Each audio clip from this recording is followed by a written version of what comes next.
Recording made it in at progress. 4:30. All right. So welcome to the LTD Board of Directors meeting. We had to move this from the 21st because it's too close to Christmas. So thank you for adjusting your schedules so you could all be here this evening. We're very excited to see everybody. So this meeting is slated to go until 6:30 p.m. We have a little something special at the end, so we hope you guys can stick around. And then let's start with roll call. So Don Norden. Here. Thanks, Don. Gino? Here. Thanks, Gino. Michelle? Here. Thank you. Pete? Here. All right. And Susan? Here, excuse me, here. All right. Thank you. Thanks for joining us tonight, Susan. And I just want to recognize two folks in the audience really quick. Once again, they never know I'm going to do this. Kelly, can you stand up really quick? So we have Kelly Sutherland. She's going to be joining the board in January. So Kelly actually fills the vacancy from Emily Secord, and we're so excited that you're going to be starting in January. Kelly's Executive Director of Relief Nursery, and we just are so happy you're here. Thanks for coming tonight and making the time. And then Lawrence, you guys are starting to recognize him. He's been in the crowd a few times. You know, he sits in the same seat, so it's actually really easy to recognize him. And then Lawrence is going to be taking over for my sub-district. So Lawrence, thank you for being here this evening. We're super excited to have you on in January. So with that, I'm going to just start off really quick with comments from the board president. It's my last board meeting. Let's not get heavy about it because I will start crying like a baby. But in all seriousness, these last 4 years have been awesome. It's been a huge learning experience, especially the last two. I think I've seen, let's see, Dawn and I have been through 2 resignations, 2 removals, and an end of a term. So we've seen a lot of turnover. And with that, there's a lot of learning, but there's also a lot of great relationships that's been formed out of this. And especially with the staff, can't even look at you guys. You're the most wonderful people, and I'm so grateful. Okay, should have got a tissue. You're amazing, and I'm so grateful for the journey we've had over the last 4 years. You guys do super impactful work, and I've been just consistently impressed. Thanks, Camille.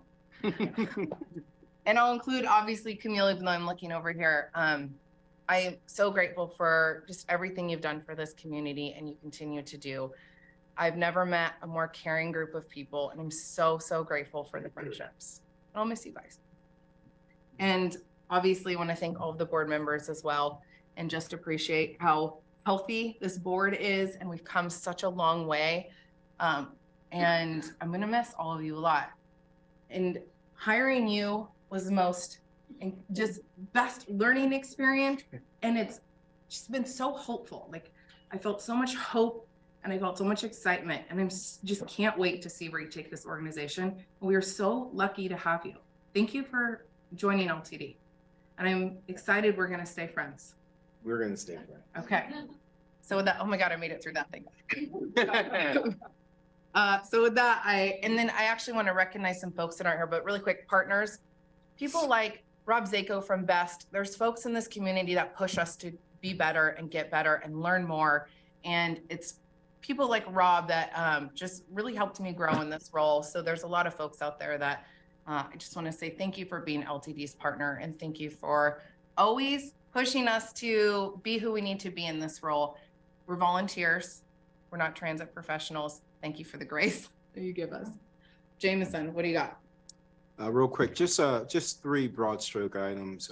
First and foremost, we had the pleasure, Tom and I and Cassette, of going out and riding buses last Friday with Michelle Weber. She joined us, and we did a tour in the cold, I think it was cold, of Springfield. I think it's good to do that, to get an idea of what our customers experience on the service. Internally here, staff will be doing the same thing, getting out and riding and getting that customer experience. And while we're doing that, supporting our bus operators and our frontline employees while we're out there. So that's been received positively. Speaking of our bus operators, we are hit with the same bug that's happening across the nation in terms of shortage. We are going to be developing a recruitment strategy tied closely with marketing and HR and planning to determine what our staffing levels need to be and how we ramp back up to get back to full service. For now, though, we're looking at different service modifications, and we'll talk about those in the future, but we're really trying to map what we can actually do and deliver consistently with the state that we find ourselves in from a recruitment standpoint. And then finally, we've had several conversations around the community, around our assessment of ourselves, relating to how we communicate and how we do outreach. Both Tom and I and Pat Walsh and Tiffany have been involved in that. We've received positive feedback on our approach. We've been trying to solicit folks to help us on the external steering committee with that approach as well. So all good developments. You'll hear more about the recruitment strategy. That's going to be critical for us moving forward. And with that, I'll take any questions if you have any. All right, no questions at this time. Perfect. So we don't have any additions to the agenda that were announced in the work session, but do we have any announcements from board members? Is there anything you wish to say? I think that we've all been very grateful for Dawn's 8 years of service. And Dawn, if you just have a few minutes that you want to take to share. Well, I was going to steal some time in the committee reports, but just basically when I came here 8 years ago, even before the board meeting, I looked at this building and I thought, look, the way the roofs are formed, they're all perfectly aligned for solar energy. Gee, we ought to do that.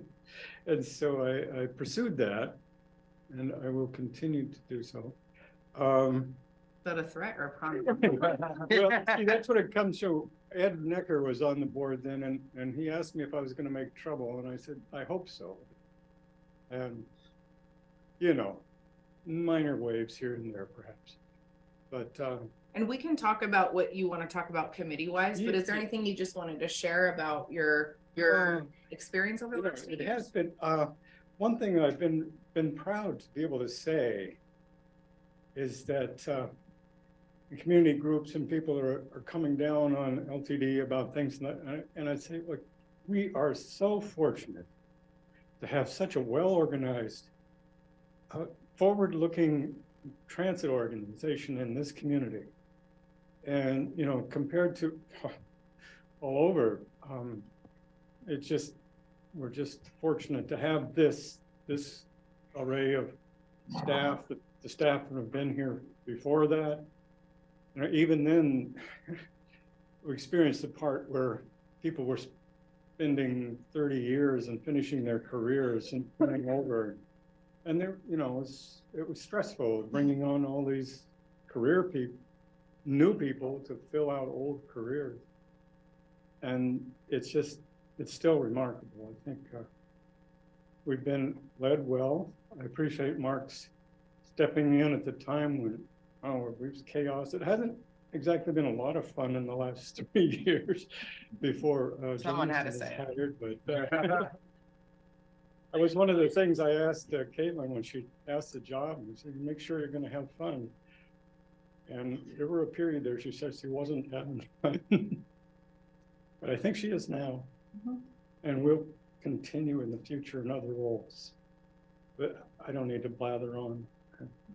I appreciate the people of this organization and the organization. And, you know, I'm sorry that just the nature of it, I don't really get to know the operators that well. Every now and then I speak to one or two of them here and there, I'm glad to be able to listen to them when it's possible. Some of them are really hesitant about being involved with anybody in management, so to speak, but it's been good talking to them, and I appreciate the customers who constantly say how much they appreciate the drivers. And I often hear that if I get on the bus, you know, they'll get on and thank the drivers. I think they get a lot of encouragement. I hope they do as much as I experience anyhow. Probably good stuff. Yeah, thanks, Tom. Thanks for talking a little bit more about that human connection, what makes this district just so special, which is the people. Speaking of that, let's segue into our employee of the month. We have Lisa here, who is a second generation LTD member. She is a bus operator and she pulled a superwoman move that we are going to hear about. Who is here to talk about Lisa? Okay, perfect. Come on up, you guys. Right there, good enough for us. Okay, perfect. All right, well, good afternoon, everyone. Board members, thank you very much, for the opportunity for us to be up here to present the December Employee of the Month to Lisa Harris. As Caitlin had mentioned, actually both Lisa and I are second generation operators with LTD. We had our fathers who were 1 and 2 in seniority for many years and actually had a combined over 72 years of service for Lane Transit. So pretty good accomplishment for them. We're pretty excited about that for the both of us. So Lisa, she's been an employee with us since September of 2016. During that time, she's had 4 years of safe driving. She's been nominated twice before in 2019 for Employee of the Month, as well as several employee recognitions that she's received on top of that. When we asked her supervisor, for a statement about Lisa, he said that Lisa really cares about her customers and her community, and that she shows it by making sure that they're safe and she helps them whenever she can. Well, this is a perfect example of that. In this particular case, Lisa, while she was approaching the Eugene station, she noticed an empty wheelchair that was by the side of the road. And as she took a closer look, she saw that it slowly drifted off into the street. So she stopped her bus, got off, and went to put the wheelchair back up on the curb and noticed that there was a person that was laying on the sidewalk who the wheelchair belonged to. So at this point, she enlisted the help of another person to come and get the person back into their wheelchair. And they had, let's see, sorry, I lost my spot here. So she enlisted the help of another customer together and they were able to safely get them back into the mobility device. They checked to make sure that they didn't need any medical attention at that point, and then she continued on route. So if you would all join me in a round of applause for Lisa. We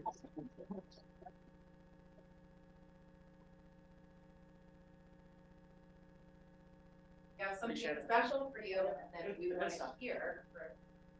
This is a special recognition pin for you to proudly wear, and then it's her birthstone, and then this is something for you to spend, and then this is our special award. We are so grateful for your service, and thanks for taking that time to help someone in need.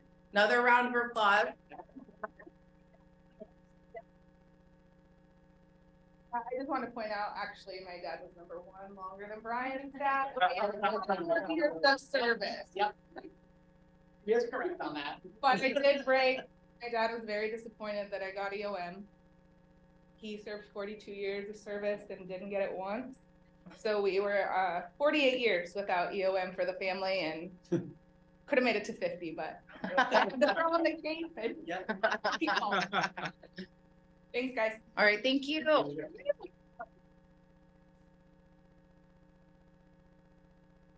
And we have no one signed up for public comment tonight, so we're gonna move on to, oh, I'm sorry, I should have checked online. I'm so sorry about that. I am not showing anyone indicating their preference. Thank you. This dang hybrid world. Okay, let's go ahead and move on to board member reports. So Susan, since you're online and not in the room, I just want to check with you. Is there anything you want to say on behalf of SPC? And is it right, the contract committee didn't meet? Is that correct? Okay, so anything about SPC, Susan? Excuse me, I was out of the country, so I wasn't able to attend. Okay. And Dawn, Lane Act is meeting tonight. Yes, so I won't make it to their meeting. Okay, so anything you want to share about our MPC meeting? That was last week, I believe. Yeah, last week. I think what was in the notes is as much as I can remember. Okay, that's fair. Look at us, breezing right through the agenda. Okay, so with that, let's go ahead and move on to the consent calendar. Well, And, oh, I'm sorry, go ahead, Don. okay, I guess this is the point on committee reports. Since I've been the chair of the ad hoc sustainability committee for. Oh, no, we're not there yet. That's. We're not there? You're- Yeah, that'll be our agenda item after the consent calendar. Okay, So, just a moment. So really quick, board members, since there was no quorum for the contract committee meeting, I need one of you to look at this sheet that says motions, and we need to pull the item number 8 from the consent calendar. So one of you needs to make the motion to pull that, and then you can follow in accordance with this handy guide that you have in front of you. Go for it. Okay. I'll try it.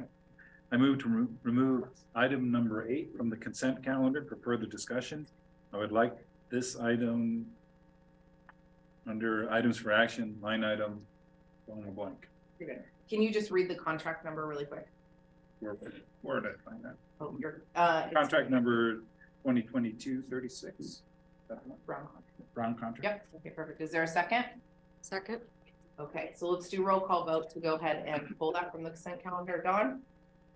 Aye. Gino? Yes. Michelle? Yes. Pete? Aye. Susan?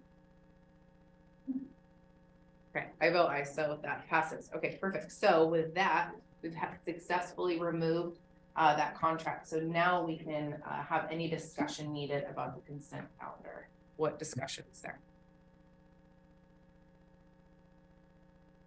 All right, if there's no discussion, motion for approval. I move adoption of LTD resolution number 2022-12-14-064. It is hereby resolved that the consent calendar for December 14, 2022 is approved as presented. Perfect. Is there a second? Second. Perfect. Pete? Aye. Aye. Michelle? Yes. Gino? Yes. Dawn? Aye. Okay, and Susan, wherever she is. Aye. Oh, you're there. Okay, perfect. So that passes unanimously. Okay, so let's actually go on to our first agenda item. We're gonna have Jameson opened up. I think you've heard that Dawn has something he wishes to say during this item. But Jameson, why don't you kick us off for this? We're gonna do the full consent item first. We already pulled it and we voted on the consent calendar. Yeah. Oh, did I do something wrong? Oh, no, after you pull the item from the consent Oh. calendar, you approve the amended consent calendar, and then you go through the item that we pulled. So we pulled Oh, the contract. So sorry. then we do the contract Oh, sorry. presentation, And then. Should we redo a vote for the amended, because we did not use the word amended consent calendar? No? Okay, all right. Then you're up. We can just approve it, move on. Like your staff. Very good.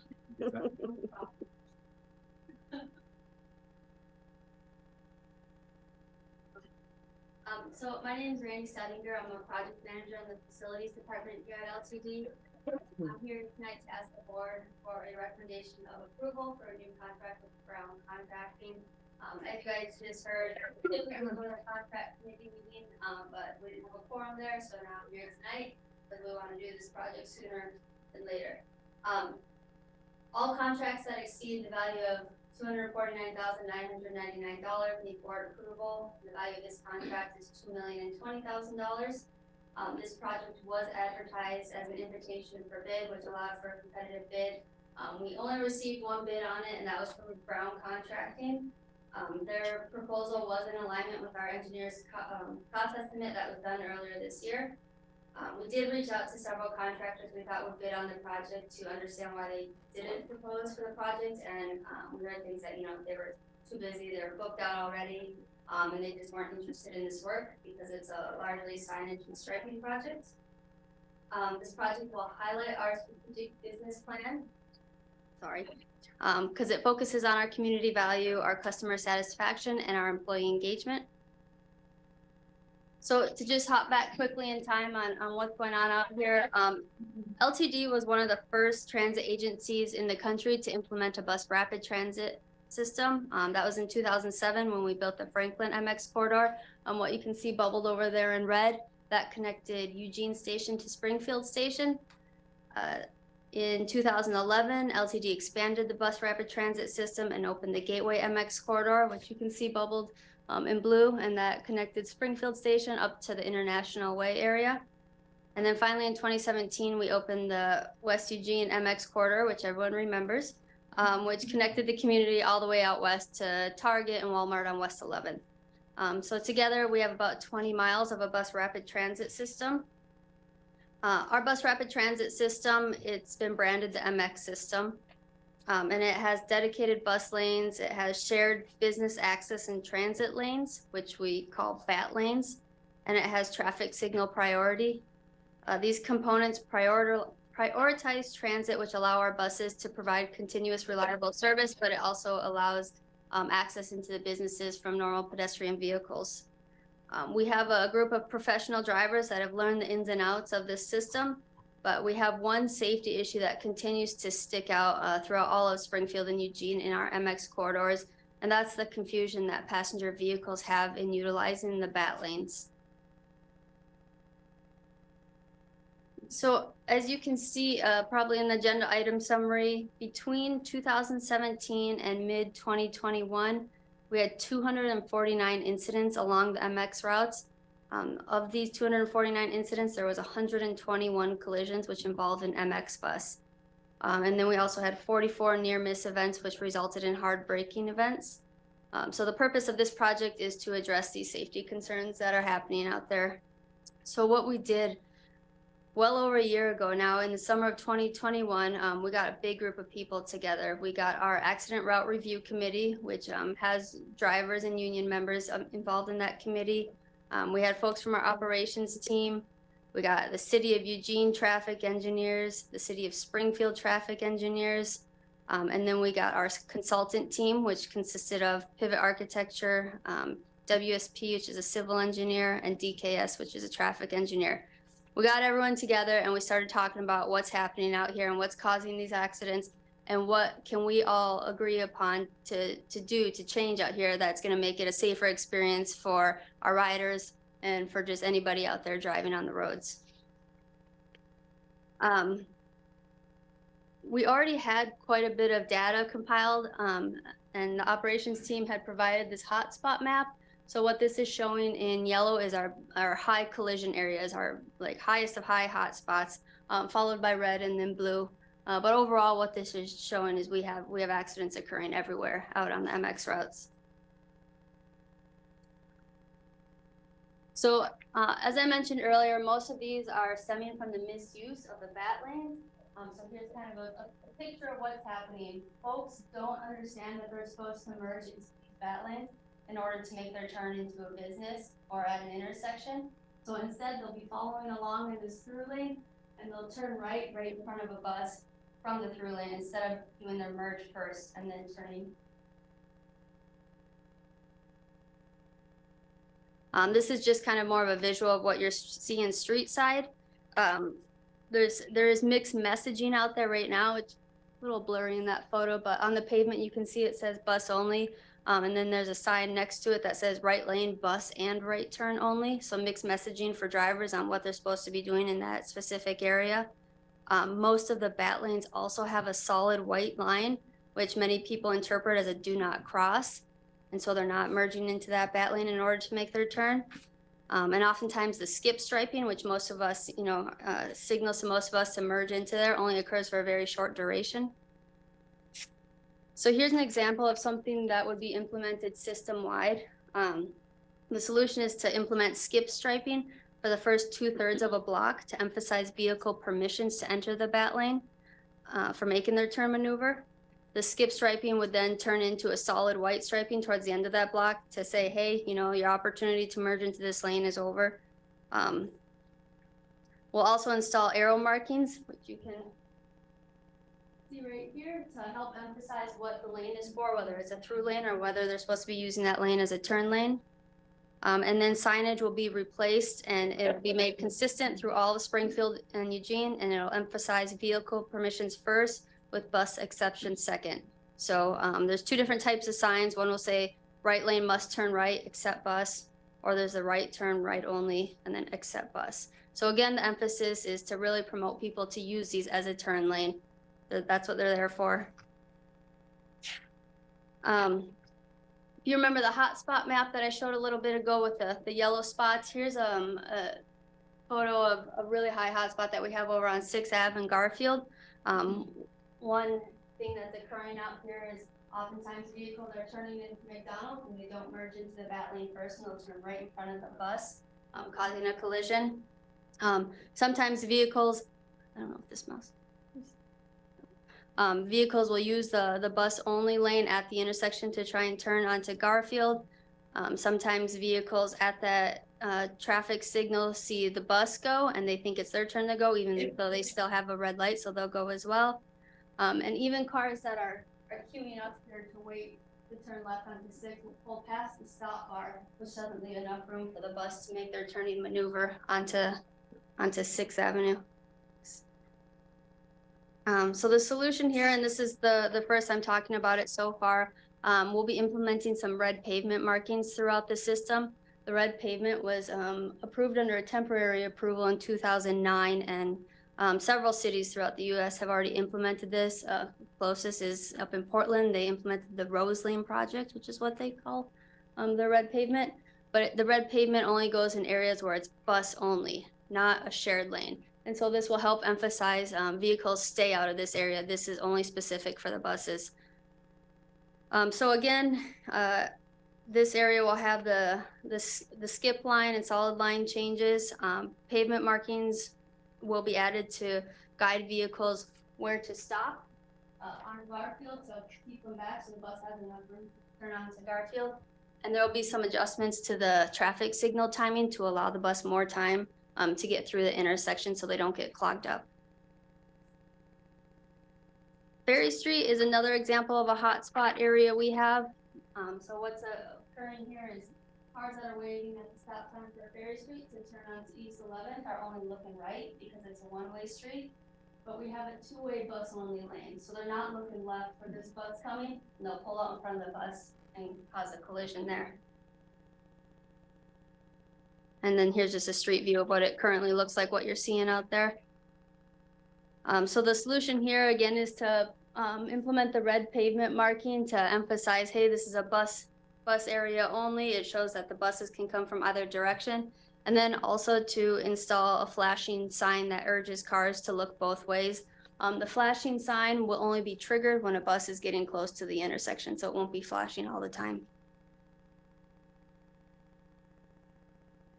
Franklin and East 13th is another hot spot we have, really similar to just nearby on Orchard and Franklin. What happens here is cars that are on Franklin turning on to East 13th, don't pay attention to the bus lane and will pull out in front of a bus. Sometimes the cars just kind of nudge out too much into the bus only lane and the traffic signal doesn't pick them up when they have a red light, so they get stuck right in the bus lanes. So the solution here is to put the red pavement markings down again to really emphasize this is a bus only area, stay out of it. And then we'll be adding radar detection so that if a car does still nudge out into this bus only lane, the radar detection will pick them up and the traffic signal will change to allow them to exit out of that area. So we've talked about the skip striping to be added, arrows to be painted on the ground to help denote what the lane is used for, the red paint applications, and street signage changes. A couple other items that will be implemented will be to add arrow signs next to the signal heads, just as another cue for drivers to know what their lane is used for, if they should use it as a through lane or a turn lane. And then lastly, a complaint that we heard from the drivers is that they just have a lot of inconsistency as far as what they're supposed to be looking at when they're at an intersection, whether it's a transit signal or the red, green, yellow light. Not all of our signals have a transit signal. So we'll be adding a transit signal to all of the traffic signals. So they always look in the same spot for their cue to enter the intersection. Transit signals, if you've seen them, they just have the vertical or horizontal bar. So there's a lot of changes to be implemented here, but the goal is consistency and improved ease of use for all our drivers and to decrease the amount of accidents that are happening out on the MX systems. Once Brown Contracting is under contract and we can work on a construction schedule with them, our marketing team will then work on a plan to kind of get this information out to the public. Again, the total value of this contract is $2,020,000. It'll be funded utilizing formula funds, state lottery bonds, and a general fund match. It's part of the Frequent Transit Network Safety and Amenity Improvement CIP project. There's a couple alternatives that the board does have. First, you can just deny approval of the contract and we can instead focus on a community-wide campaign on how to use the BAT lanes. We talked about this a lot in depth before going to this kind of degree of change, but we just didn't think it would be sufficient because we didn't think it would hit all of the driving population. It wouldn't address visitors to the area and it wouldn't address anybody that moves to this area. Another option is to deny approval and put this back out for bid again, since we only had one bid.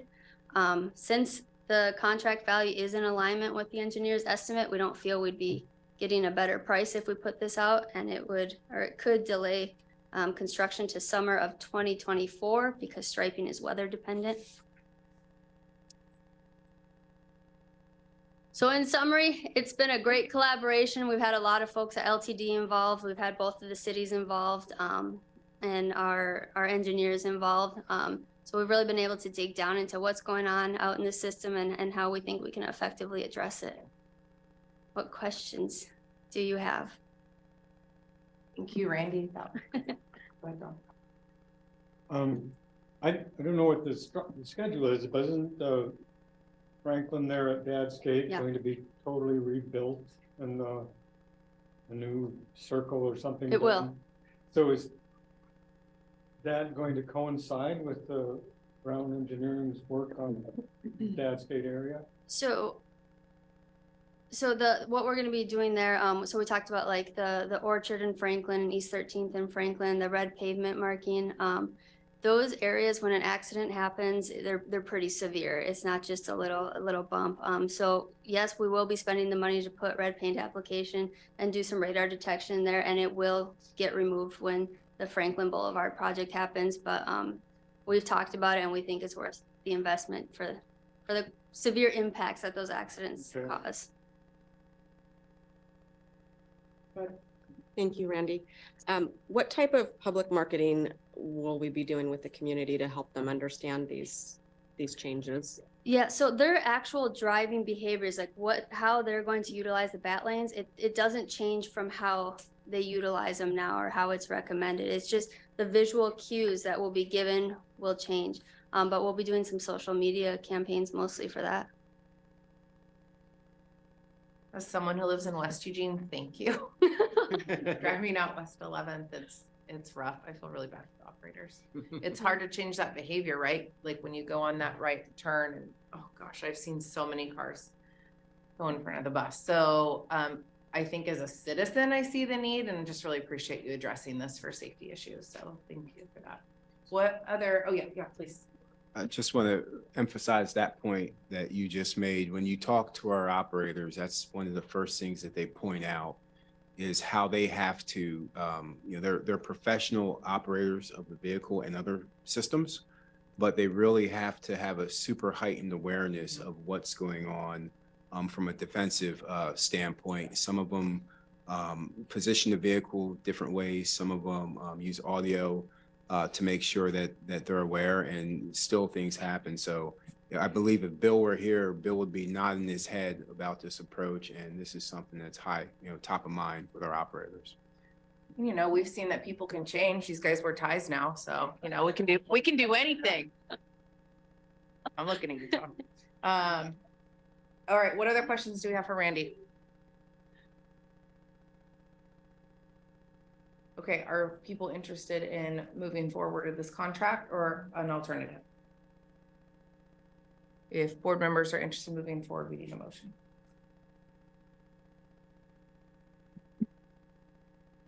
You're getting ready to? I don't know. I don't know, is this contract? I can do it. Given a number? All right, Danielle. It is hereby resolved that LTD Board of Directors, acting as the LTD Contract Review Board, approves contract number 2022-36 as presented. Second. Second. Thank you. All right, let's do a roll call vote. Dawn? Aye. Gina? Yes. Michelle? Yes. Pete? Susan? Yes. All right, I vote aye, so that passes unanimously. Okay, thank you. Thank you. All right, so next we're actually gonna flip our agenda things real quick. We're gonna first hear from Tom. So Tom, come on up. Tom is going to talk to us about the merging strategic planning committee and the comprehensive and accessible transportation committee. So much easier to say CATC, but all the acronyms in your world, right? And I will refer to it as CATC tonight, There just you to go. make my presentation go faster. First of all, thank you for the opportunity to talk about this. And I think a lot of you are familiar with the fact that we've been looking at this for a while. We have two committees. The board has two advisory committees. One that focuses on a broad range of strategic issues, and another that focuses primarily on accessibility issues. And as we've worked with both committees, first as staff, we found ourselves making the same presentations to both groups. And we saw an opportunity to actually bring the two groups together and have those issues of accessibility really brought into the broader strategies that SPC considers. So tonight we have a proposal to you to actually merge the committees. You have in your packet both the bylaws and a description of how those committees would work together. And I believe, are there two actions? One approving the merger and the other approving the bylaws? One action to do both. Okay, perfect. So I'd ask John's in the audience, if you have any questions, either one of us can answer them.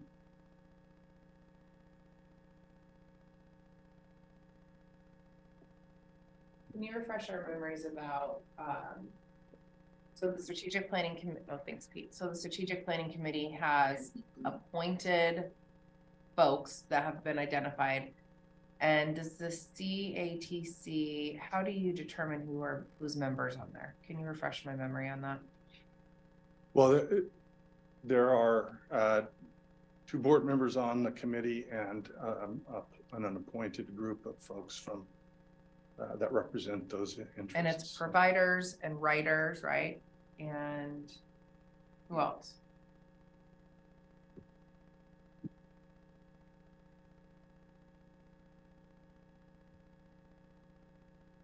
Thanks. That's a great question. So members of the CATC are chosen by the board through an application process. We want folks who are representative and reflective of the community that we're serving. So either people with disabilities themselves, older adults, or people who represent organizations that serve people with disabilities and transportation programs that directly benefit older adults and people with disabilities. Perfect. Thanks, John. Thanks. All right. What questions do you guys have?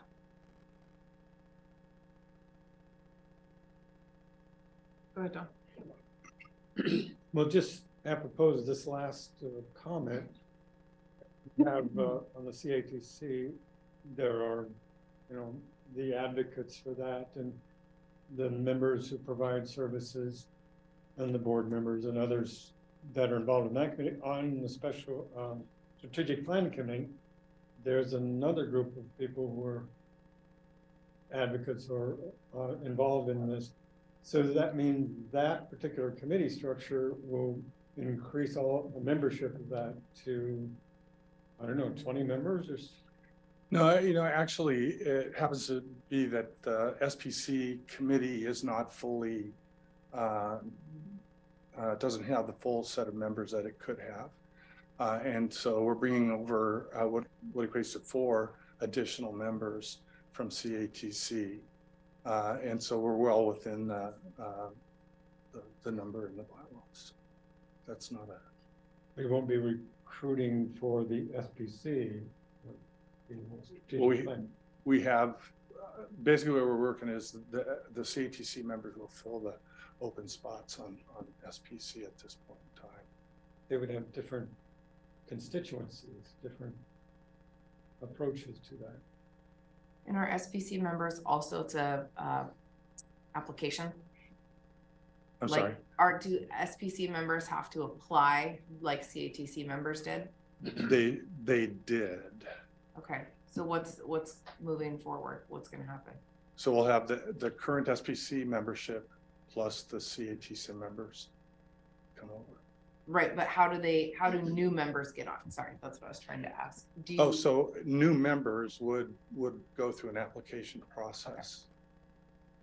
And the bylaws specify kind of target audiences we're looking right, I for. see that. So the staff members who support those two committees are sometimes overlapping, but others not. So you're going to be bringing other different staff members into that same committee, or are you going to work that I out? would say it's very similar. I mean, if you've been to CATC member meetings, you know, I'll make presentations. I've had Brett make presentations. I mean, it's LTD staff is going to support that committee. So you'll just support the committees in whatever way is appropriate. Right, based on topics, we'll have, just like we do with the board meetings, have staff members making presentations. Pete, I just want to, you know, I know I've already said this a little bit, so I'll be brief, but I've served on both essentially prior to being a board member, and saw some of the deficiencies of having two committees kind of really talking about some of the same things, but having very different schedules. And since I heard about this idea that was floated to me, I've been fully in support of it. I think is the right thing to do. I think it will come out with a stronger SPC in the long run. I'd echo that. I've sat on both committees, and Alma and I had a lot of conversations about how to strengthen the SPC because there's a lot of fantastic people on both. And so bringing them together just feels like you're really going to strengthen that and create some great collaboration, because it's a fantastic group of people volunteering their time. So let's make sure that we're using their talents effectively. What did I just try and say? Efficiently, and recognize that they do have similar goals, right? And so it just makes good sense to merge them. So thank you for that. Any questions or comments on the merger? Support, not in support? Good? Good. All right. So there is a proposed motion to approve the merger if the board's ready to do that. I've got this one, Gina. Good. Gino's on it. I move adoption of LTD resolution number 2022-12-14-73. It is hereby resolved that the LTD Board of Directors approves the merger of the Strategic Planning Committee and Comprehensive and Accessible Transportation Committee. Second? Second. Thank you, Pete. All right, well, roll call vote. Susan, can we start with you? Yes. Thank you, Susan. Pete? Yes. Michelle? Yes. Gino? Yes. Don? Aye. All right, I also vote aye, so that passes unanimously. Thank you, Tom. Thank you. All right, so next up, we're actually gonna hear from Jameson about the public meeting schedule. Well, good evening, board. We have a proposal in front of you for a public meeting schedule for next year. In this proposal, the regular board meeting would remain on the same day, but at a different time, and I'll go through all of that here momentarily. There's some changes to the committee structure. The first that you just did just now, SPC will now include CATC. So that's a positive move. But the other modification would be to create a finance committee. Currently, we have a contract committee. If you go back over the last few contract committees, you'll see one contract here, two contracts there.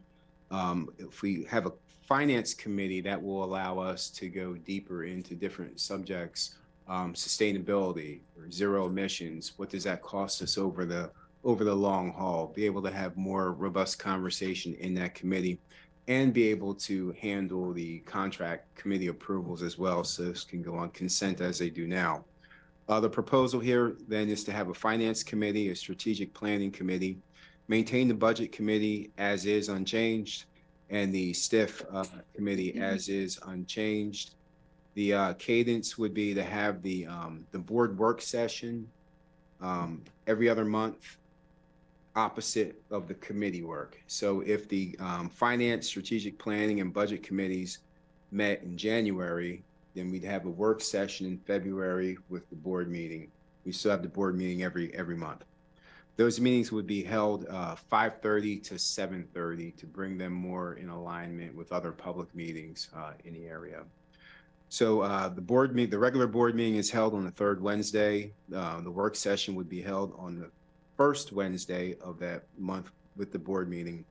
And then the finance committee would be held on the second Monday of the month, strategic planning on the fourth Monday of the month, and the budget committee to be determined. That's its own animal that has 2 meetings a year. So with that, I'll take any questions. Before we do that, there was a question raised both at the board level and the staff level about contracts. What happens if there's a contract and it's an off month for the finance committee? Well, that could go directly to the board meeting as it does as we pulled one now. So there is a lever for that, but there's also a cadence that staff will have to adjust to as we move forward. So with that, I'll stand for any questions.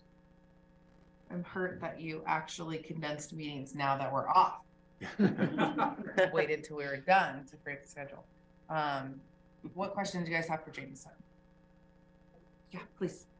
So as one who currently serves on the contract committee, with this meeting, the timing change from 5:30 to 7:30 on Mondays, that presents a conflict for me. So I'm just wondering if we can look at maybe changing that to a Tuesday or a Wednesday. Also, whoever you guys vote to be president, coming in January will reassign committees. So you can also request to actually just change committees as well. Understood.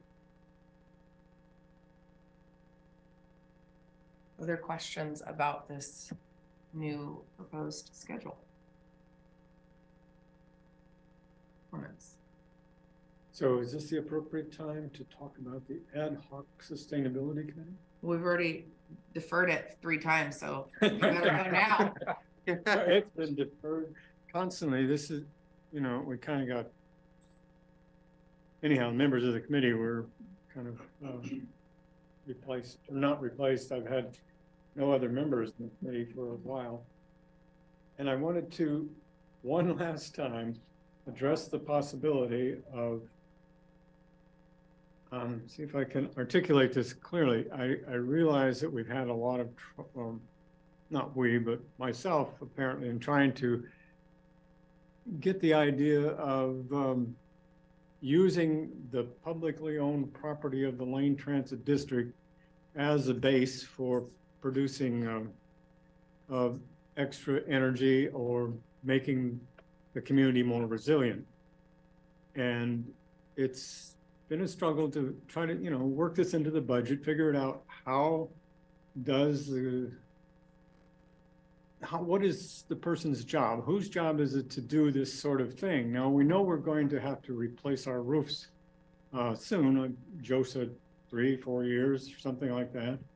I think I've had Joe having people run on the roof a couple of times now. And we've had evaluations that say, it's about a wash.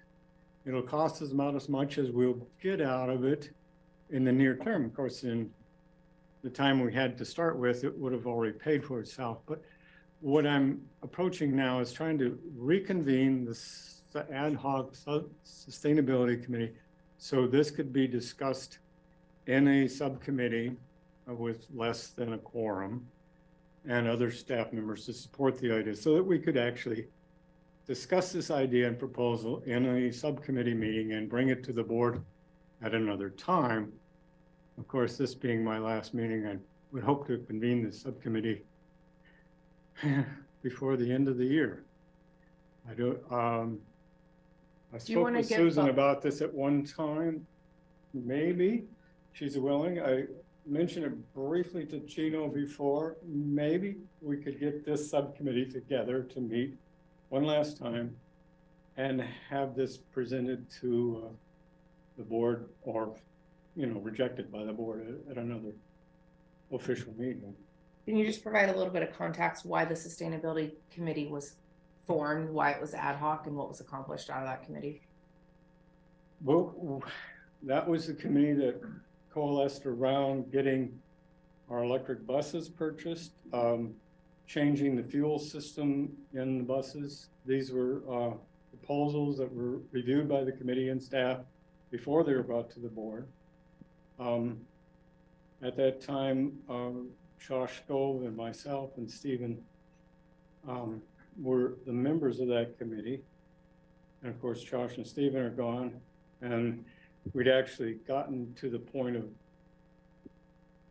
having that particular part of the job done. And to pursue, you know, we both had agendas of thinking, well, these are the things we could do to make our community, our whole community, more sustainable and more resilient. But that was, you know, since the investigations and all of that, that was kind of sidelined, and it just never came back together again. And this is, well, the swan song I have for this meeting is one more shot of seeing if we can decide not to actually do the job, but just to make the publicly owned property available for an entrepreneur or some other investor to do the work.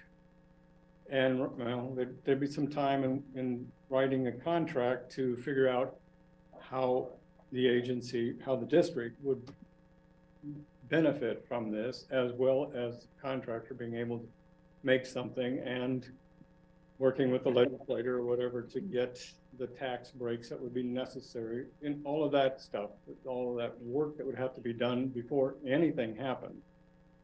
And I realize that's, you know, it takes time and work to get that done. And this is at what it would take.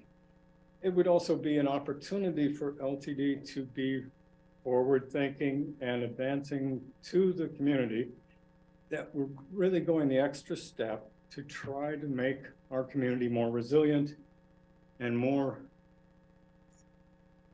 answer more directly to the youth of our community who have come from Eugene, our youth, who have sued the United States government and tried to say, you know, this climate change is unsustainable for our lives and the whole lives of everybody on the planet, and at least they're going to do something. This would be a way for our community to take a forward step and say, look, we'll answer to you in this tiny little way. We will try to make our community a little more resilient and try to encourage all the other publicly owned buildings, the school districts, the city, the county, everybody else, to make these publicly owned properties available for energy development.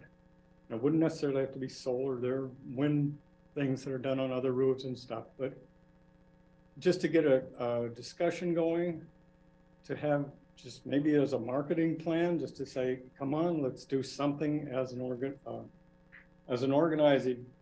organization to try to answer to our children's, what is their, I'm forgetting our children's trust. That was the lawsuit, the Juliana versus United States.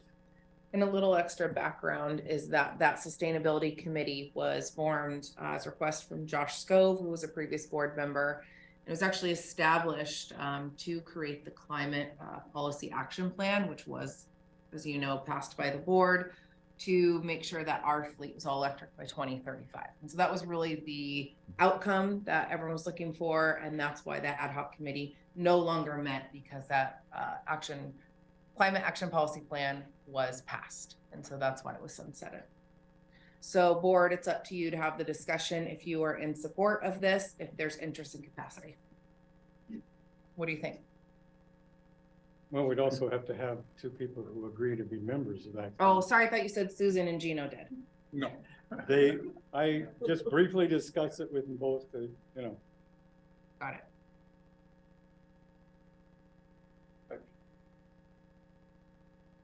Yeah, please. Question, I guess it sounded like the trigger is the replacement of the roofs. Is that correct? That's one element, but it's the use of, we gotta change the roof anyway. And in that process, it could be done, but you know, all of this other work would have to go ahead of that anyhow, so it may take a while. Maybe right in time with the roof being replaced, we'll be able to do it. Susan, I want to make sure we're not skipping over you. Did you want to weigh in on this conversation, have thoughts about this? Well, I really want to express appreciation for Don to continue to advocate for this. I mean, he's clearly passionate about it. And when he and I discussed this, I agreed that I'd be willing to participate if there was an effort in this way. I do think that between now and the end of the year, that's a pretty tight window to try to establish something meaningful. But going forward, if that's something that the board wanted to do, if the community wanted to do it, I'm certainly open to being a participant in that. And again, Dan, I want to just thank you, Don, for continuing to pursue this and for all the time and your service on the board as well. Board members have thoughts? Michelle, Pete?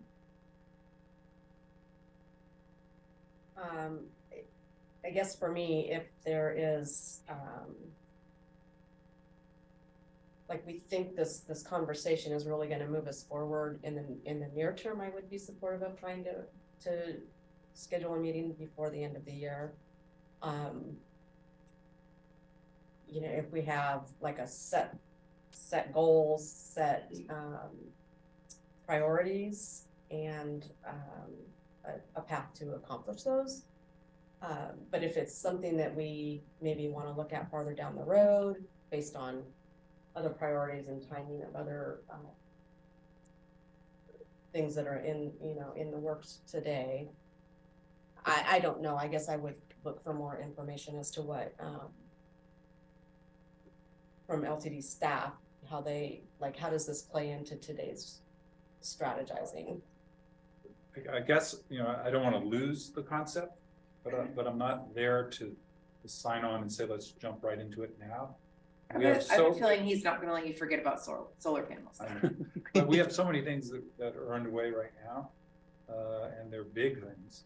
I wonder about our capacity to take this on in a big way. Yes, I'm interested, but I'm concerned that the plate's full. Okay. All right, Pete, what do you think? I'm with Gino on the fact that I don't want to close the door on that, but there's a lot more information I think needs to be, a lot of questions that need to be answered before even kind of consider whether this is even a viable thing. And I think that I'm not sure forming a committee right now is the right solution, but I guess Don was saying there's about 3 years before we're potentially replacing a roof, and I'm guessing, just to Gino's Michelle's point, is that we would reactivate the sustainability committee with a very specific mandate to look into using solar panels on the roof here, which I'm not opposed to. I think before I'd ever want to commit the agency to doing that, I would want more information. Okay, we need to move on to our next agenda item. So I'm looking for our direction from the board as to what you'd like to do. I say we hold off for now. Okay, You're in agreement? Yes. Are you in agreement with that? Yeah. Susan? Are you in agreement with Pete, Gino, and Michelle to hold off for now on reinstating the sustainability committee by the end of the year? I can support that. I'm certainly not prepared to do it by myself. So yes. Okay. All right. That's fair. All right. Thank you, Susan. Okay. So we're going to, please go ahead. Question on the original item about the schedule. First of all, I like the changes. They're very good. That was mentioned of possibly moving the finance committee to Tuesday. Is that an option? Yeah, we can, I mean, it has to work for the board.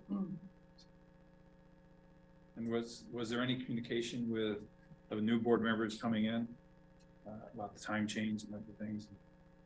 Lawrence, Kelly, was that communicated to the board board meeting time is changing. And then same with cadence of work sessions. All that. Okay. The details of this, it's hard to know until you really know. Yes. And as new That makes board, sense. yeah, as new board members, you'll be assigned to committees, and that's something you can work with your board president, so that they're working for your schedule and aligning with your interests. We've got quite a few different committees that, as you can see, that you can participate in. Okay, so we are looking for adoption for the proposed public meeting schedule and structure.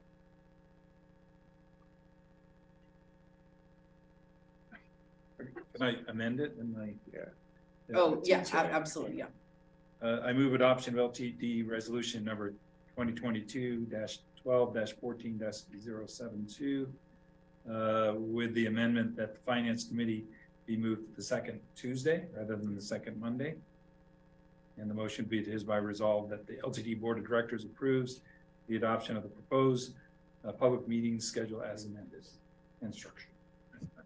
All right. I'll second it. Oh, yeah, sorry. Thanks, Susan. And then, vote, Pete. Yeah, Okay. Michelle? Yes. Gino? Yes. Don? Yes. And, Susan? Yes. All right, I also vote yes, that passes unanimously. Okay. Cammie, we're only 2 minutes behind. So next up, we're gonna hear about the Student Transit Pass Program update. So Cammie, welcome. Haley, welcome. How was Leadership Eugene Springfield today? All right, LTD representing. Okay.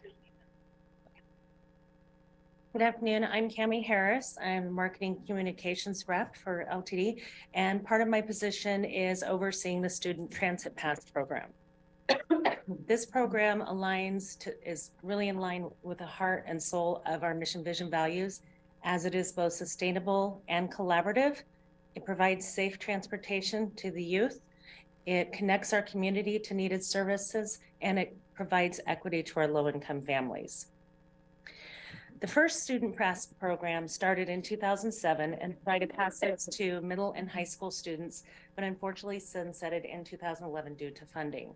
Our current program offers passes, it started in 2019 and is through STIF funding, and offers passes for kids kindergarten through high school. And the basis of this is the expansion is, yes, the middle school and high school, it helps them get to and from school and services, but the K through 5 piece really addresses low-income families that are struggling with transportation costs and helps them get their family to services and recreation. It is also a very collaborative program. We work with the school districts, the school administrative staff, and the Safe Routes to School partners. With this, we work with the school administrative staff to be able to issue passes to the students directly at the school through an online UMO account. And this provides access to both students and parents to be able to get the passes easily. The program launched in the fall of 2019, but at the same time, we were also transitioning our current ridership into the Touch Pass fare payment system.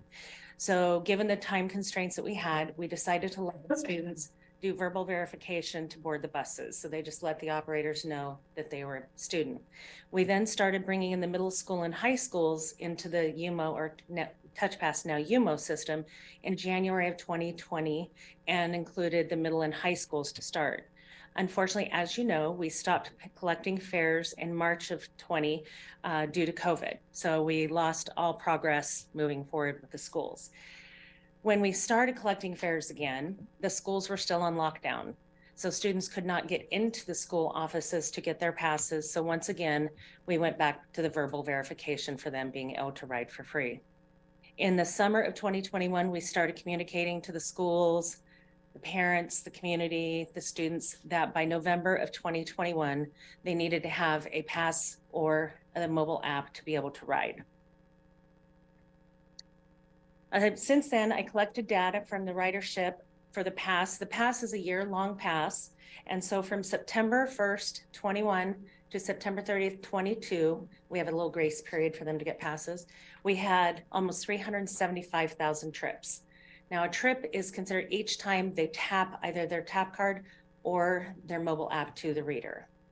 So the top section, you'll see it's Lane County and non-district schools. That covers our outlying school districts such as Fern Ridge, Lowell, Cresswell, and Junction City.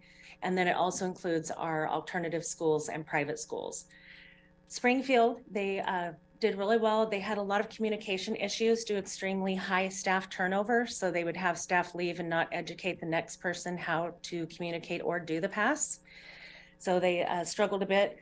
Bethel, they decided their numbers are low because they decided to only offer the pass for the first to the high schools. And since then, I have met with them and they have decided to open that up to the middle school and the elementaries to provide equity to their low income residents. And then of course, 4J is our largest district, but they too struggled with staff capacity. The fun part of this, Dawn, you will like this. We looked at the sustainability of the program and I took the almost 375,000 trips and estimated that a trip would probably be about 2 miles. And if they would have taken that trip in a 20-mile-per-gallon car, and we saved the community 116 metric tons of CO2 by providing these passes to students and encouraging them to ride. That is really huge for our community. To help promote the program, we hosted the first Take the Bus Challenge, which was a competition between area high schools to see who could get the highest percent of their students to ride the bus during those 2 weeks. The school that won will receive $1,000 towards their sustainability goal that they had identified to us, and then students also received prizes as well. Staff worked with the schools. We tabled to help issue passes, communicate to the students about the program, and help them plan trips.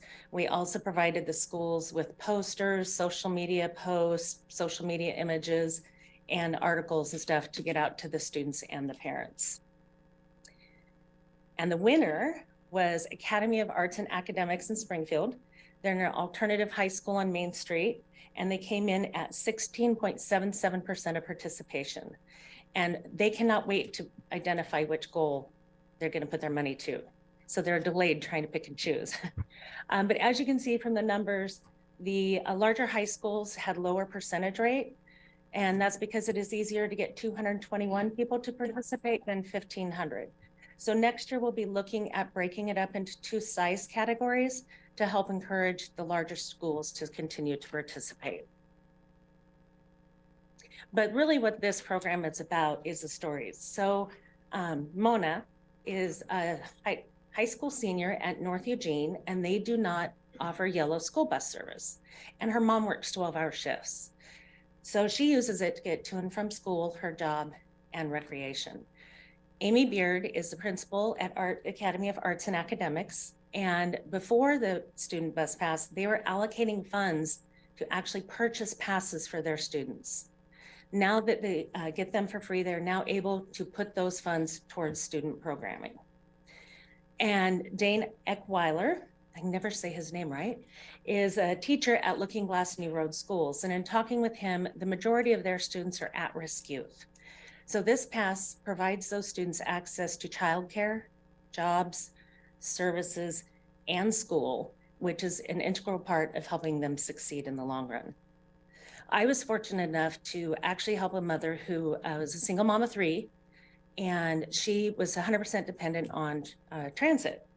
She found out about the program and was coming to the end of the month, so we quickly got her some passes, and it was amazing to hear from her exactly what that $75 a month savings meant to her. So this right here really is why we do what we do and why we offer this program. So looking ahead, we'll be working with the schools this spring about back to school messaging and how to get a better process for reissuing the passes in the fall.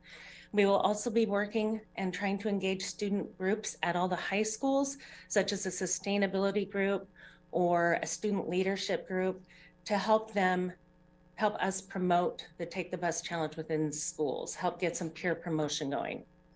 We also are looking at the potential of adding a staff person with the grant funds that will work directly one-on-one with the schools and help that training keep going as they have high staff turnover.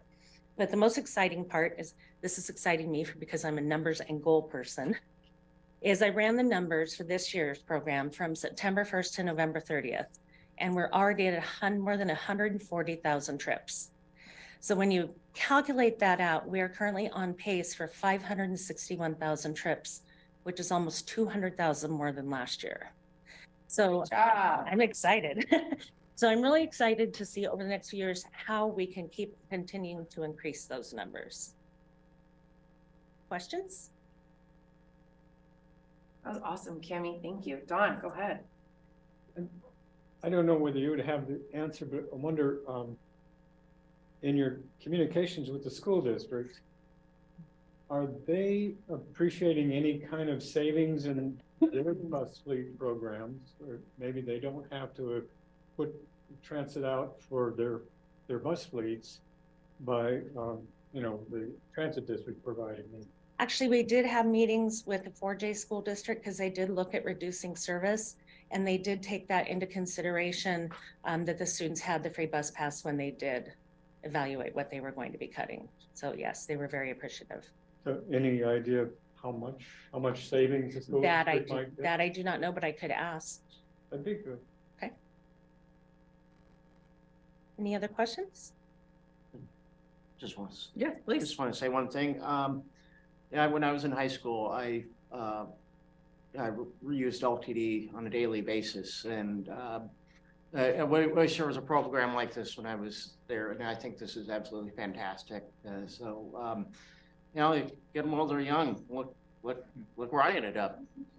Well, I totally agree. My sons, as a single mom, participated in the first program. And when my son went over to the Army, got stationed in Washington, D.C., he knew exactly how to navigate and was so excited that he got to show his friends how to ride the bus because they'd never ridden it. So it does teach them yet. Susan, did you have any comments? Just to say, this is an exciting report. Thank you very much for that. All right. Thank you, Yes. Cammie. We really you. appreciate that.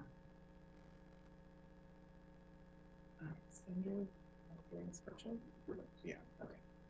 All right, we are going to move on to our last presentation for the evening. Andrew is joining us. Andrew Martin, and so he's going to be talking about the mobility management strategy update. Give him just a minute to get moved over. There he is. Welcome, Andrew. Thank you. The floor is yours, my friend.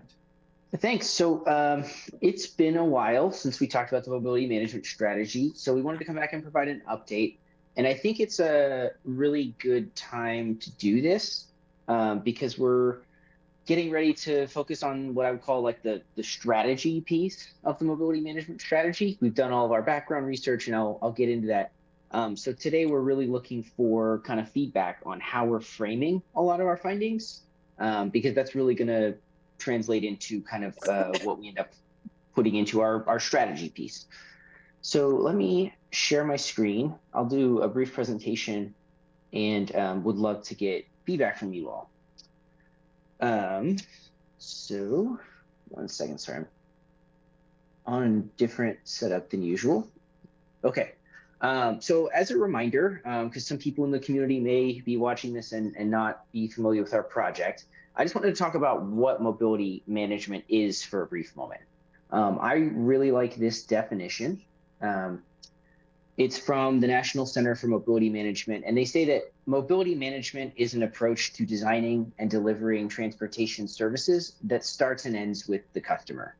And it's a community vision where the entire transportation network works together to deliver the transportation options that best meet the community's needs. And really, I think it's about public and private operators coordinating to deliver a seamless experience to get people where they need to go. That takes, the form of the bus. Sorry, someone can mute. I'm getting an echo. We can hear you just fine. Okay, yeah, sorry, just kind of distracting. But do you think it's because he's like the one on the live stream? Does that make sense? No? I don't think so. Okay, well, we can hear you Okay. willing to I'll keep talk going. through it. Thanks. So when we talk about mobility management, a lot of times, you know, we're talking about fixed route bus service, but we're also talking about new tools and new partnerships and really trying to figure out innovative ways to increase access for people in our community to get where they need to go. And so the central question, I think, for LTD is not whether we should be engaging in new partnerships and exploring new modes. The question is how we can do that and do it successfully so that our community has better mobility outcomes. So we're thinking about mobility management as a spectrum. And I say that because there are operators in the region you maybe haven't heard of, and they are, I'll say, on the low end of the spectrum, and they maybe own or operate assets. I said we have the word disintermediated on here. That's a fancy way of saying, you know, someone else's logo might be on there. Our contractor for the ride source, and formerly MTM, I'm not sure who's doing it now. I think we did the contract, but that's a good example of someone who's operating assets that, you know, LTD owns, and they don't really assume responsibility for mobility in our region beyond what's in their contract. On the other end, you know, some people out there, there's some agencies saying we want to basically offer anything to make you get around mobility as a service so that you don't own a private car. You know, for an agency like LTD, I think it always makes sense to be somewhere in the middle, but this is a pretty broad spectrum. And so where we are in the middle is kind of what we're talking about when we're talking about our mobility management strategy. Where should we be, and how do we get to where we aspirationally want to be on the spectrum? The good news is that LTD is already a mobility manager. I really like talking about this because we have been really successful. Actually, I think are kind of leading compared to a lot of agencies on this work.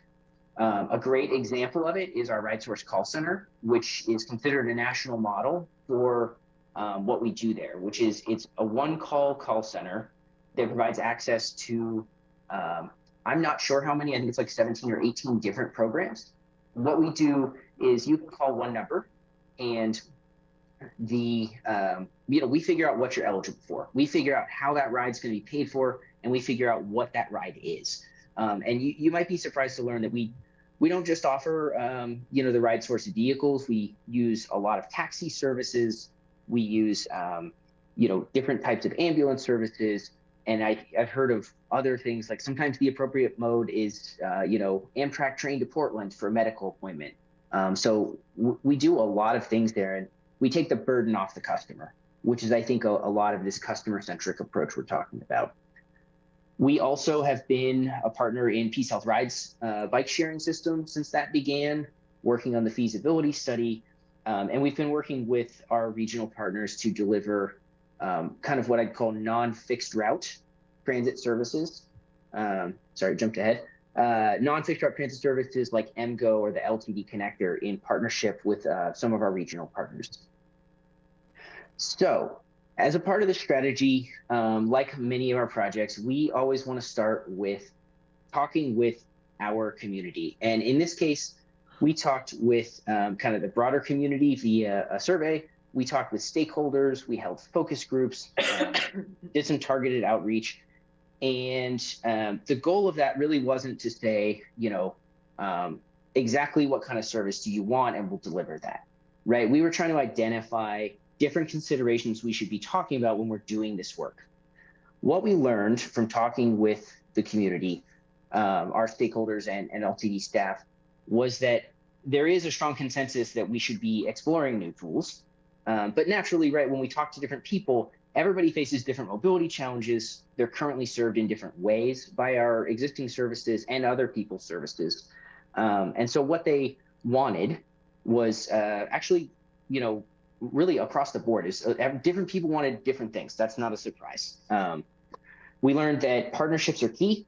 And so particularly when we're talking with other cities, other agencies in the area, they are looking to us sometimes to leverage our scale, basically, to act like a consultant to help them solve some of their mobility challenges. Our bigger cities are looking for a different relationship, but again, partnerships are really key. And We also learned that LTD needs to plan for the full project lifecycle, and that means whether we succeed or fail, we really need to have a good plan and be able to communicate with our partners and with the community about what's going to happen when we do pilot projects and kind of what the conditions or kind of results need to look like to continue it, or what will happen if we don't continue it. We also did a lot of case studies. We talked to other agencies, we did a lot of research, and we kind of, we look at this the same way, but when we talk to other agencies, they're doing something very similar to us, which is they're using this model of providing service to fill gaps that they don't, think that fixed route service is currently serving well, whether that's spatial, as in like filling in an area that doesn't have service, or some type of specialized services gap, right? Maybe there's a group of people who can't use fixed route service, for instance, right? And we provide ride source to them. There are probably other people in the community that have other needs that aren't being met. And they're not something that's, broadly applicable, but they are really worthy trips to try and serve. It's great. Another way that agencies are looking at this is trying to create efficiencies, and whether that's efficiency in how they deliver the service, the cost, that type of productivity. There are different ways that they're trying to create efficiencies, but they are trying to create efficiencies by looking at new ways of delivering service. And they do that often by kind of different organizational structures about how ideas move forward and where projects live after pilots. So we've been considering all that, and it's in the summary memo that we included in the packet. One of the kind of major concepts that frames how we're understanding what LTD should be doing is thinking about potential roles that we could be playing when we're engaged in partnerships and doing these projects. In our work, we looked at other agencies, and we looked at what LTD is already doing on the kind of many mobility management activities we already do. We identified 11 different roles, and you might not be surprised to learn that as a mobility manager, a really strong mobility manager already, we play all of these roles in different projects. We play all of them pretty frequently, actually. So we're already doing a lot of this. The concept of looking at these roles is really about, as we're doing new activities, new projects, new partnerships, we're trying to really be specific about why we're doing these things so that we can do them really well and hopefully find partners that can do things that are more challenging to us. We also wanted to take a data-driven approach, not just asking people, but also taking a look at kind of what we can measure with our data sources like the census and our services and ridership. When we do that, I think the biggest highlight that we take away is that we have different opportunities to engage in mobility management, depending on where people are and what kind of service they have now. And I say that because currently about 19% of people in our service area have access to our frequent transit network. And one thing that I feel gets lost in this conversation is fixed route bus service is an extremely critical part of LTD being a mobility manager. It's not just about new things. It's also about the things we've been doing. Getting to, if you look at our network, getting us up to our frequent transit network, we could actually be serving about 40% of our district with frequent transit. If we got our frequent transit network in place. And so that's actually a really great, really efficient way to serve people. And it is being a mobility manager, even though it's just a bus. And we actually heard that in our outreach, that a lot of people don't want something new. They just want the bus they have to come more often. And so that's really important. Another 30% of people are just a little bit outside of walking distance. So they're between a half mile and 3 miles. And so there are a lot of different things we can do to connect those people to our existing services and leverage what we already have, to not reinvent the wheel, to use the resources, to use the investment and the resources that we're already putting into our fixed route network. We just have to connect to those people because they're a little too far away. And then another about 30% of the people in our area are more than 3 miles from transit, and they'll probably require different solutions to get them where they want to go, because it's a little bit of a different market. So one of the things we've been doing here at LTD is looking at mobility on demand. Some people call it micro transit, but really it's a flexible routed kind of on demand service. We have the Cottage Grove Connector, which has been really successful in Cottage Grove, and we've tried the MGO service in downtown Eugene. We took a look with our consultants and said, well, if this is a tool that we want to continue to use, that people find value in our region, how are we going to use this? What are the different ways we can use this as a tool? We came up with 4 different kind of models that all really work differently to serve our customers. Those are first mile, last mile connections. So like I mentioned, connecting into frequent transit or just regular fixed route service. You can use them for coverage expansions like we did with the Cottage Grove Connector. And then we can also look at expanding service in times where maybe a fixed route bus doesn't run or doesn't run frequently. You could replace that with mobility on demand. And the 4th one is looking at kind of maybe a more scheduled on-demand service, maybe less on-demand, more scheduled, but again, flexibly routed to expand coverage into rural areas that aren't close to our existing Lifeline services. And we kind of have been, those were a lot of different things that we did, discrete things, and they're really adding up to what I call the key deliverable for our project, which is a decision-making framework that really lets us have a structured conversation about what the project is, who it's serving, what the costs are to LTD, and helps us to arrive at what our role should be. And I won't go into that, but really it's a tool to have a structured conversation. And based on conversations with SPC, we're also looking at how we can scale that down. There are questions on there about the value of what we're providing that I think SPC and other external stakeholders can actually engage with. So we're looking at scaling down the framework, taking out questions that they wouldn't be able to answer, questions about what a project might do for LTD's compliance and regulatory burden, right? Like that's not a question for SPC, but asking about the value to the community and who might be served by that project. Those are things FPC might be able to help us answer. So we're working on that, and the board might find it valuable, and we're certainly willing to share that with you as well.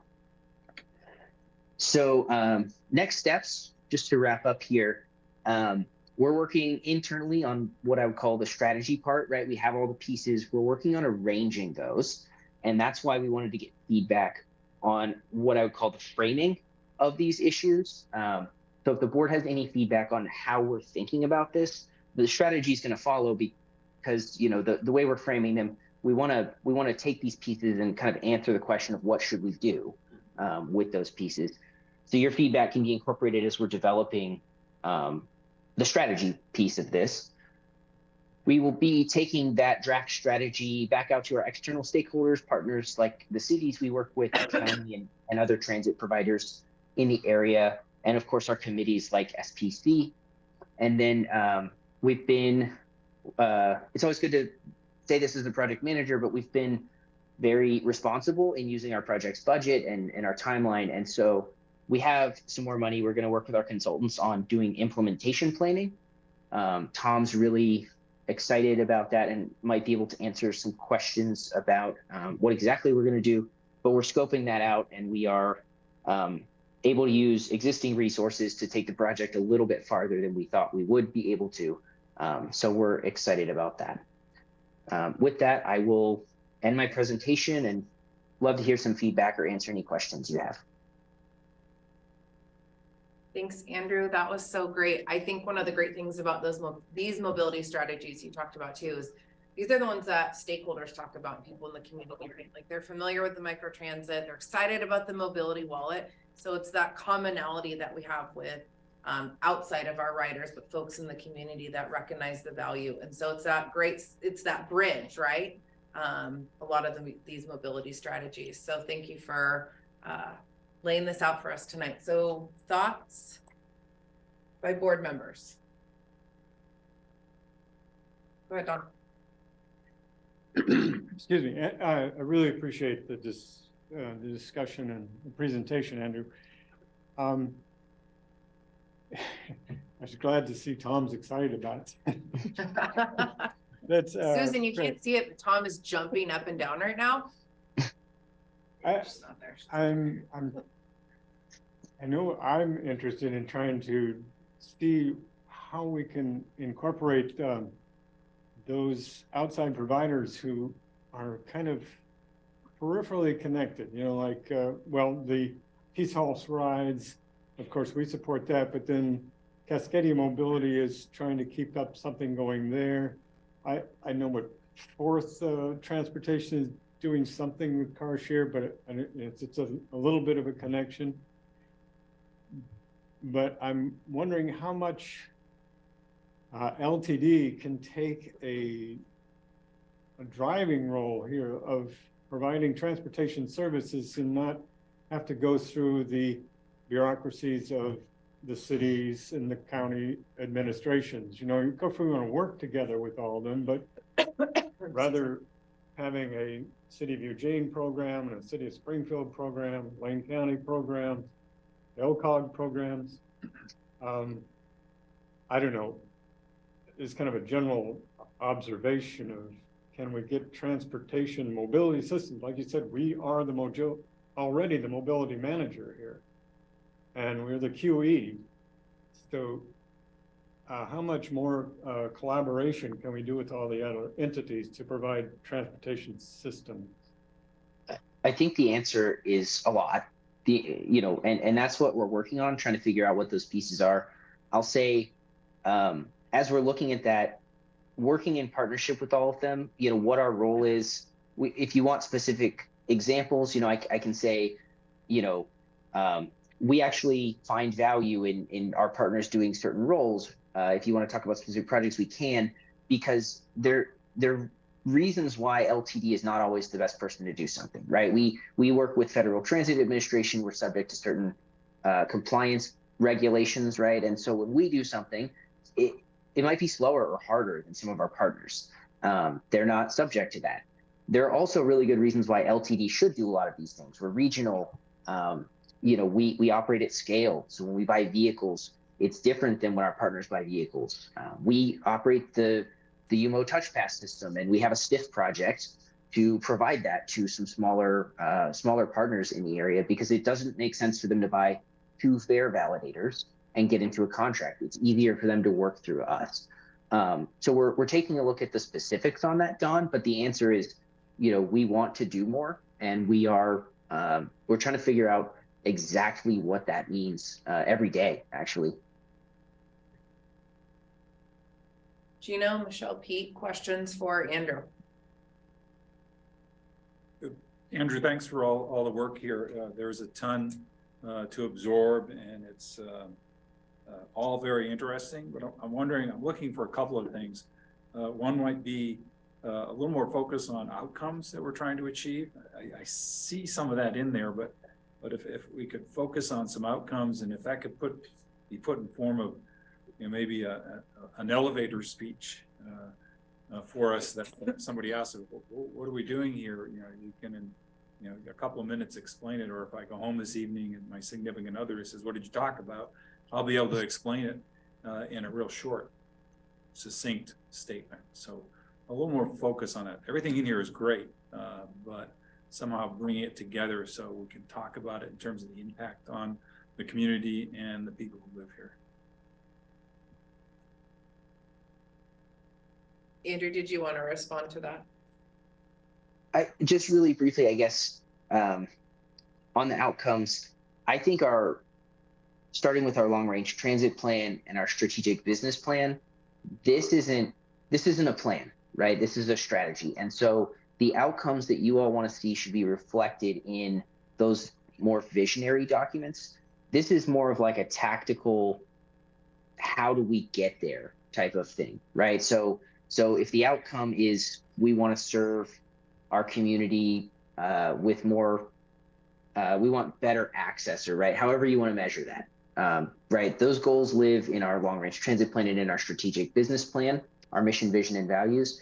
And this is really designed to be a tool that helps us to get to those, right? When fixed route transit service isn't the best tool, or maybe when we're saying, hey, is fixed route transit the best tool?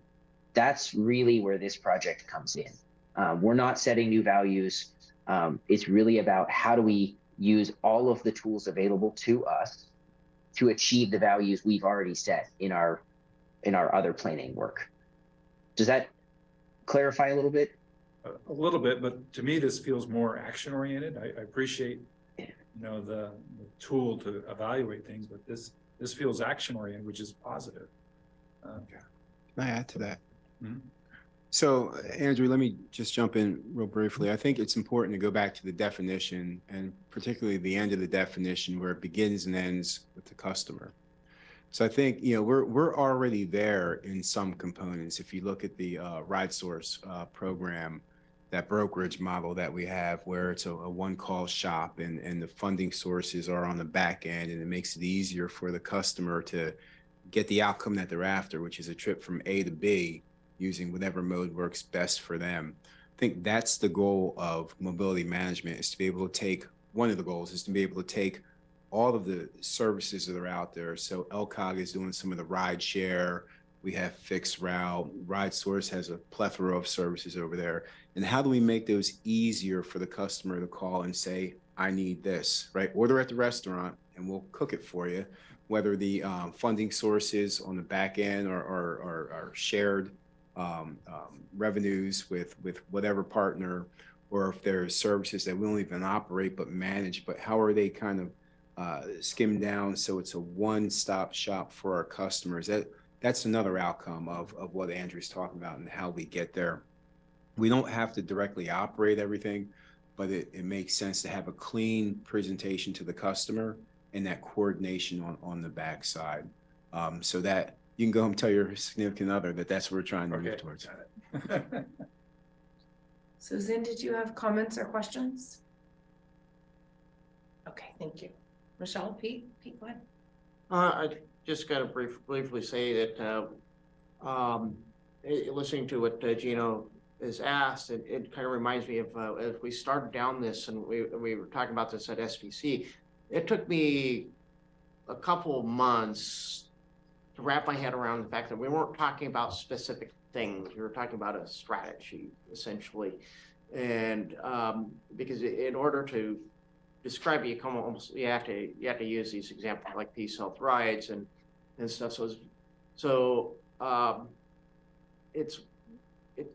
I like I say, it took me about 2 or 3 months before the light bulb came on over my head, and it was dim at best when I finally figured it out. But if you do write some kind of elevator pitch, like Gina was suggesting, I think the best thing to do is, just a suggestion is really emphasize that there's a strategy, it's the beginning point, not the end point. Does that make sense? It does. Thanks for the feedback, and we'll try and do better making it a little less abstract, but it is an abstract exercise because it's really not about what's in front of us today and what do we do with bike share, right? It's what do we do with whatever comes next too. So we'll do our best on that. I think we can be more clear. Tom, can you go up to the microphone?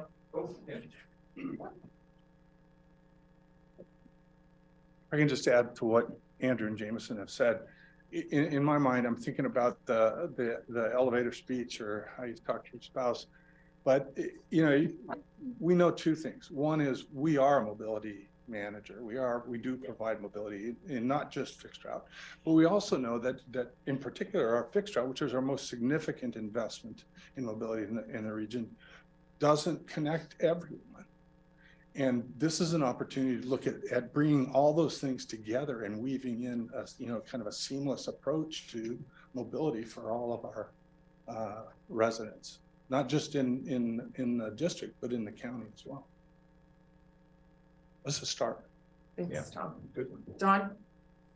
Well, in light of that, I realize that the other great investment in mobility in our community is in the school districts. We have all these hundreds of millions of dollars of investment in school district transportation program. And, you know, we could use some of the school district money to bring people out of the places that the school district serves, you know, the rural, the very rural communities that actually have school district stuff. And I don't know how much coordination we're doing with that. But it's, you know, the taxpayers get their money from one place and give it to Lane County. They give it to the school districts. We got our money from the feds, but some of this could be coordinated so that some of the money we get for transportation services could relieve some of the burden on the school districts and provide more service to our community. Okay, more discussion or comments? All right, Andrew, thank you for that presentation. We very much appreciate that. Thank you all. All right, we're gonna go ahead and move on to written reports. Joe and Jake, you have always consistently provided reports. Thank you for that. We count on you two all the time. What questions do you guys have based off the written reports? Any? So always thank you for giving us this information. It's valuable. Generally not questioned, but valuable to know kind of what's happening inside the organization. Sure, Christina was happy to trade speaking and presenting with a written report. Yeah. All right, Dawn. Excuse me. I forgot when I was bringing here, I wanted to respond to Wendy about the recycling of the cubic feet of paper records. And I think I have 2 shelves full of LTD paper records that I want to bring back. I can recycle them. All right, really quick before we adjourn, I think Jameson and Camille wanted the floor. We want to say goodbye. Or see you later. Yeah, ouch. Yeah. So Caitlin and Don, we have come join us. We have some. So goes this way. So these are LTD traditions. LTD tradition. You get your own wooden bus. Cool. You get a wooden bus. Now, you're gonna have to push yours around. Okay, so Okay, you're gonna have okay. to push yours around. Don, I've you're got gonna an have to, electric. you're gonna have to set yours out in the sun. Because you've got a little panel there. Yes, I see. If we wanted to get more, they let it run longer, but Well, we could not. And, you know, past board members have gotten buses, but you all also get a stop. I love it. So you can park your bus under your stop. You know, Don and Caitlin were the first board members that I met, along with Mark. Yeah. We met over in Springfield at Violet and George and Violet. Yeah. there was a strip joint or something. That must have been after. That was after I left. Maybe that was after I left. It was, but yeah. What you do in your after hours, what you do. But the first board members that I met that started to kicked off the process for the interview process. And in that dinner, and Mark Johnson was there as well, had great conversation, got a good welcome to the organization, got a sense of the feel of the executive leadership, board leadership for the organization. And very thankful for that. And got to know both of them a little better. Don took me on a tour of Cottage Grove. We met with the city manager, and we walked down the South Lane Wheels, and I was playing it off, but it was a long walk to me anyway, and it was cold, Don.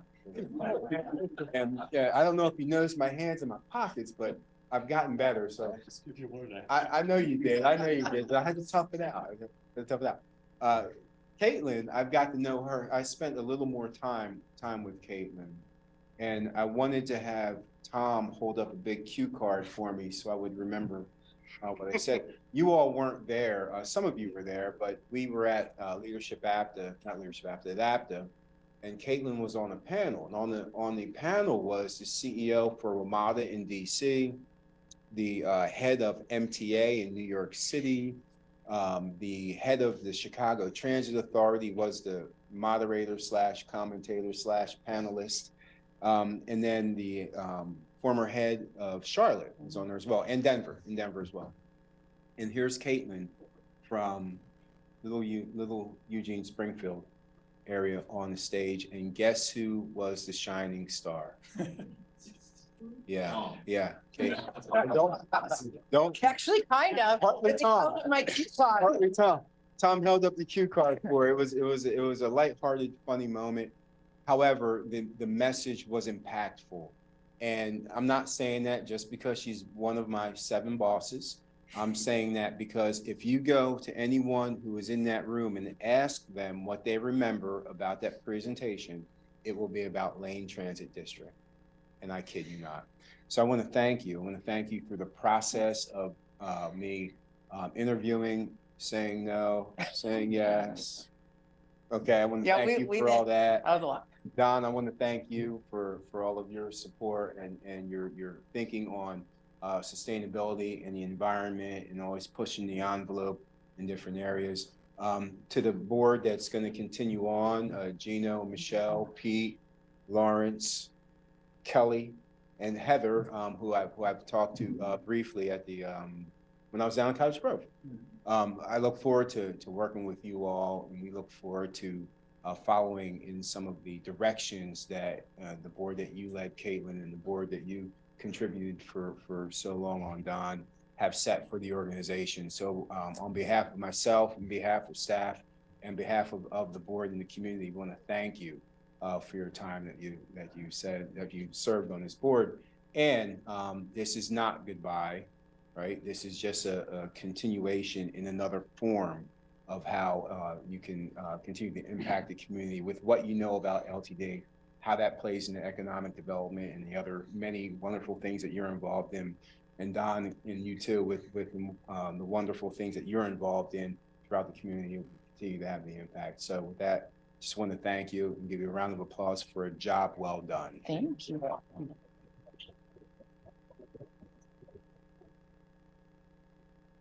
Well, thanks again. I feel like my one legacy I could leave is I didn't miss a single board meeting in 4 years. So because I care. And for those of you that I'm not going to see again soon, find me on LinkedIn. Let's get each other's digits. Dawn, we survived COVID together. We did strategic business plan. We hired a CEO. We got to see MGO get rolled out. So many great things happened, and we survived them all. And Cottage Grove Connector. And the Cottage Grove Connector. And then, of course, transition with board members. So thank you for being there. And I feel really honored we got to work together. Yes, myself. I'm so happy that I wasn't the board president, because you're so much better than this, and I can barely put 4 sentences together. But I'm glad you were able to do the role, and thank you for that. Yeah. And as Mark said earlier, now I have 3 or 4 hours several more hours a month available to me. Yeah. We haven't done that. Yeah, so I get to give this to my 5-year-old. Sorry, I've been gone 4 years. Here you go, buddy. All right, thanks you guys. Hey, will you guys stick around? We've got treats, and let's hug. Yeah? Okay. Oh yeah, I gotta go. Hold on. What time is it? Meeting is adjourned at 6:19.